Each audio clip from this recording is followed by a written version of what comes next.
Guys అందరికీ ఈరోజు మన మినీ బ్లాగ్ వచ్చేసి పులగంద పులుసు. దీనికి కావాల్సిన పదార్థాలు 2 పచ్చిమిర్చి, 1 ఆనియన్, కాస్త కరివేపాకు, 1 టమాటో, 2-3 వెల్లుల్లి రవ్వలు, మనము ముందుగా నానబెట్టుకున్న చింతపండు పులుసు. మళ్ళీ ఇది వచ్చేసి పులగంద అండి. ఇది మనము ముందుగా క్లీన్ చేసుకొని జామాకు లేదా చింతపండు వేసి ఉడకబెట్టుకుంటే మనకి దురద అనేది తగ్గుతుంది. సో అవి రెండు కలిపి వేసుకొని ఉడకబెట్టుకుంటే ఇలా దురద లేకుండా వచ్చేస్తుంది. సో ఇది మనం ముందుగానే ఉడకబెట్టుకున్న పులగంద. ఇప్పుడు మనం చేసుకుందాం రండి.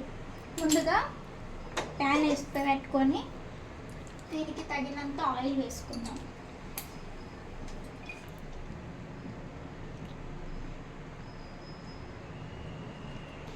మనం ఆయిల్ హీట్ అయ్యాక ఇదేంటంటే ఇది మా ఓనర్ అమ్మ చేసిన స్పెషల్ ఐటమ్ అన్నట్టు. ఇది పోపు దినుసు బదులు ఇది వేసుకుంటే చాలా టేస్టీగా ఉంటుంది. ఇది వచ్చేసి వడిగం అని అంటారు తమిళ్లో. సో మన దగ్గర ఏమంటారో మనకు తెలీదు, మనం చేసుకోము. యాక్చువల్గా చేసుకుంటే మనం పెట్టవచ్చు ఈ రెసిపీ అనేది. ఇది కాస్త ఇట్లా పోపు లాగానే ఇది కాస్త వేసుకుంటే బాగుంటుంది. ఇది కాస్త ఫ్రై అవ్వాలి, బాగా స్మెల్ రావాలి అన్నమాట.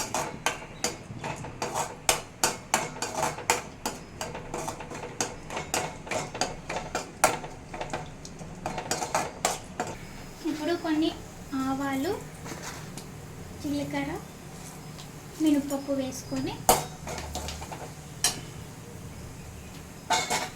పచ్చిమిర్చి వేసుకుందాం. పచ్చిమిర్చి, కరివేపాకు, ఇది ఫ్రై అవ్వాలి.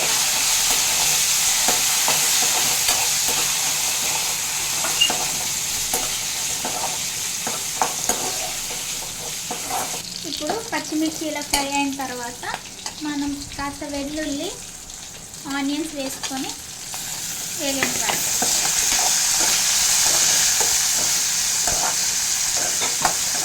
మనం అవి గోలేదాకా ఇది మనం ముందుగా చింతపండు నానబెట్టుకున్నాం కదా, ఇది ఇప్పుడు గుజ్జు తీసి పెట్టుకోవాలి. ఇలా ఆనియన్ బ్రౌన్ కలర్లో రానివ్వాలి. ఆ తర్వాత మనం కట్ చేసి పెట్టుకున్న టమాటా వేసుకోవాలి.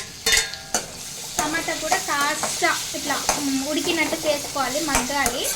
మగ్గినాక చూసారు కదండి, ఇలా ఫ్రై అవ్వాలి అన్నీ. ఇలా ఫ్రై అయ్యాక మనం ముందుగా రెడీ పెట్టుకున్న చింతపండు గుజ్జు ఉంది కదండి, ఇప్పుడు మీకు ఎంత పులుపు కావాలో వేసుకోండి. తర్వాత దీనికి తగినన్ని వాటర్ వేసుకోండి. పులుపు ఎక్కువ కావాలంటే మీరు చింతపండు పులుసు ఎక్కువగా పోసుకోవచ్చు.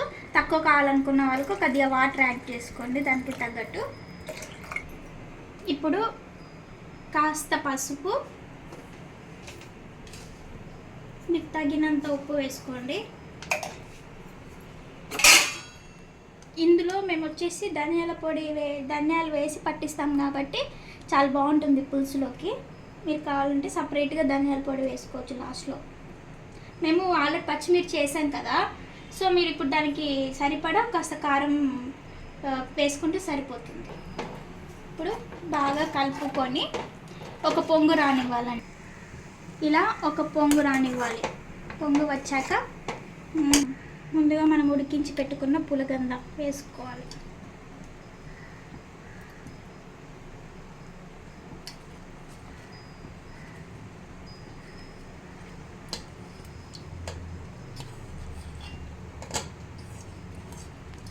పులగంద వేసుకున్నాం కదండి, ఇప్పుడు ఒకసారి ఇలా జస్ట్ బాగా కలపకండి, అవి విరిగిపోతాయి. సో ఇలా మీకు గ్రేవీ కావాలనుకుంటే చాలాసేపు పెట్టకండి. థిక్నెస్ కావాలనుకుంటే కాస్త పులుసు దగ్గరికి వచ్చే వరకు ఉడికించుకొని దించేసుకోవడమే అండి. చూసారు కదండి, ఇలా ఆయిల్ పైకి తేలే వరకు మనం థిక్గా గ్రేవీ వచ్చేస్తుందండి. చూసారు కదా ఎంత బాగా ఉడికిపోయిందో. స్మెల్ అయితే అదేసండి. మీకు ఇంకా థిక్నెస్ కావాలనుకుంటే ఇంకాసేపు ఉంచుకోండి, లేదంటే ఆఫ్ చేసేసుకుంటే సరిపోతుంది. ఇప్పుడు ఫ్రెష్గా కడిగి కొత్తిమీర కట్ చేసుకొని సర్వ్ చేసుకుంటే బాగుంటుంది. అంతే, వేడి వేడి పులగంద పులుసు రెడీ. వేడి వేడి అన్నంలోకి చాలా బాగుంటుంది. ఇది అయింది కదండి. మీరు ఈ వీడియో మీకు నచ్చినట్టయితే లైక్ చేయండి, షేర్ చేయండి, సబ్స్క్రైబ్ చేసుకోండి.